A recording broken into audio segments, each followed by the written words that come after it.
This dude paid me for studio time when we were coming up in bath salts. I took this big old rail, and I mean, I couldn't even I was just so speeded out. I was just I couldn't talk or nothing.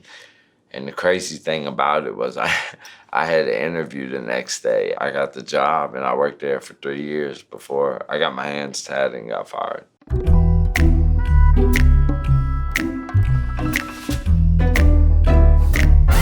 Carrollton is the street.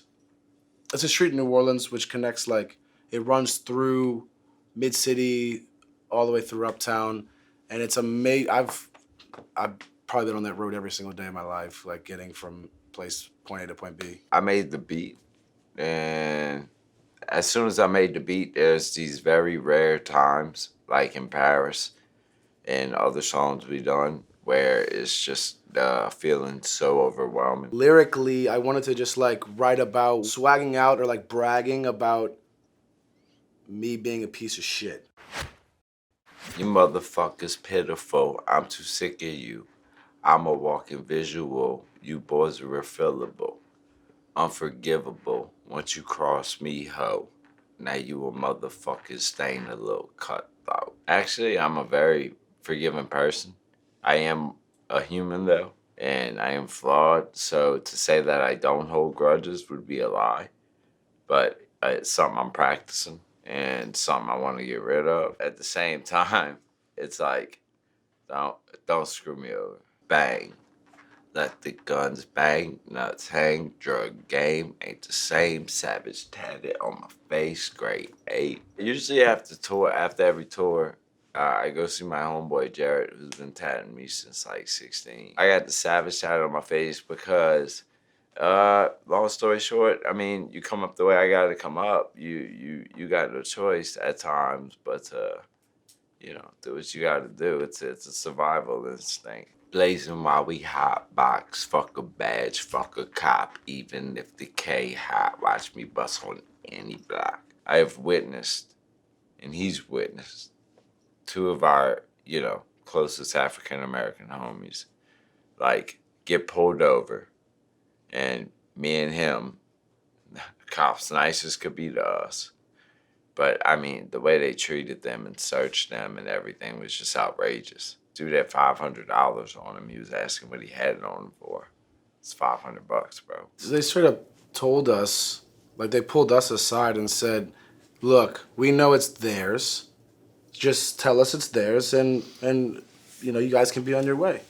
North side, naughty scope on the shot. He said me blow your body. Tony gripping on the Tommy, bitch. I bite the head off a bat like a mozzie. You got a problem, motherfucker, come and try me. Ever since I was young and him doing that, I finally got to watch a video one day, and it was lethal, man. Because he didn't even know he was getting a real bat, from what I heard. And, he got a real bat, and he bit his head off and killed the poor son of a bitch. I'm nothing like what you punk boys want to embody. North, east side, 5'9", Tony Gripper Tommy. Fuck around, end up get your body autopsy. It was originally called North Shore, but I hate that name. Reminds me of Jersey Shore. So I call it North Side. Tony gripping on the Tommy, because Tony with Tommy's one of my nicknames. I be that walking zombie, bad salts, eating bodies. Street choppers in a shot, shooting everybody. But I felt like an alien. I felt like my hair was up to here. My forehead was a 10 head. It was crazy. Cigarette, wet, bumpy, bootsy, badass. On them drugs, jigging, jaws, eye clenching. You put Boosie on, somebody getting fucked up. They're around me, It's that's my mosh music. Trigger finger itching, if you think I'm kidding. Smoke leaking from the sticky that I'm smoking, boy. Fuck a backwoods, which is what I use, boy. Smoke what I choose, do what I want to do. Motherfuck you and your punk friends too. Blunt lit, lungs itch, bitch, I like the sting.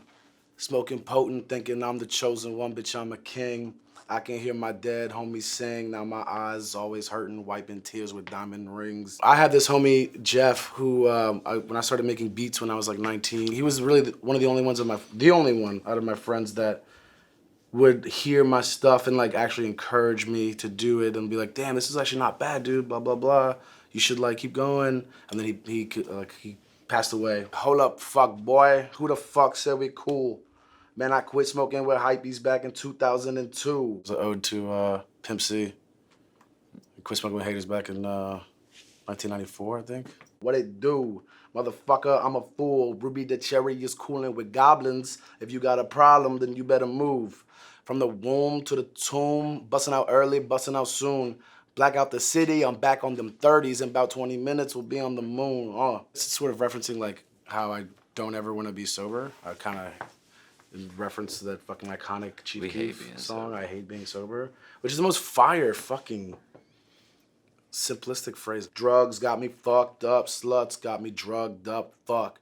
Slam my face against a pill to crush it up. Government ID helps me get high, seeing stars in the mirror like I'm looking with a bright beam. I'm talking about my driver's license. I was just like looking at my ID and I was like, that's my face. And I used that shit to like smash up drugs to put back into my face. Like, is that like something that I could reference one day? And I did. Lime green paint, but the rims looking Spike Lee. Mighty sloppy, might be cocky. Am I in the right scene? Highly unlikely, and I'm willing to fucking bet. We also don't feel like we get along with a lot of artists, you know, in this rap industry. Not personally. Yeah, and it's not, I'm not even saying like we hate everybody, but like it's just some artists like, we don't go out, we don't go to strip clubs and shit, we don't like click with, I don't know. So it's just hard being in like this social scene of a music industry and not being social. Leave a pussy wet, then I'll leave a pussy wet. I'm a fucking vet, I'm a motherfucking threat.